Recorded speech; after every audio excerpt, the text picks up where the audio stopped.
મિત્રો આજે આપણે ઇન્દ્રપુરા ગામના આડા માર્ગની મેલડીમાંના ઇતિહાસની વાત કરીશું। અમદાવાદ જિલ્લાના દેત્રોજ તાલુકાનું અંતરિયાળ વિસ્તારમાં આવેલું આ ઇન્દ્રપુરા ગામ દેત્રોજ ચોકડીથી 5 કિલોમીટર અંતરે આવેલું છે। આશરે 500 જેટલી વસ્તી ધરાવતા આ નાનકડા ગામમાં પટેલોની વસ્તીની સાથે ઠાકોર, પ્રજાપતિ, હરિજન અને નાળિયાની વસ્તી આવેલી છે। ગામ લોકોના કહેવા પ્રમાણે આશરે 250 વર્ષ પહેલાની આ વાત છે। એ વખતે પણ ઇન્દ્રપુરા ગામના પટેલોનો મુખ્ય વ્યવસાય ખેતી જ હતો, એટલે આજુબાજુના ગામોમાંથી વાડા વસ્તી ખેતરમાં મજૂરી કરવા આવતા હતા। મિત્રો, ગામ લોકોના કહેવા પ્રમાણે બે લોકવાયકા પ્રચલિત છે।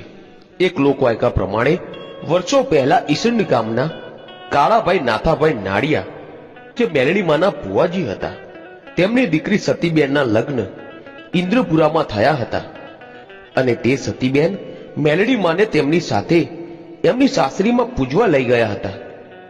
આ મેલડીમાં કુવાસીની વારુ માતા છે, પરંતુ અમુક લોકોના વિરોધના કારણે તેમને મેલડીમાંને ગામ બહાર એક ઝાડ નીચે બેસાડ્યા હતા।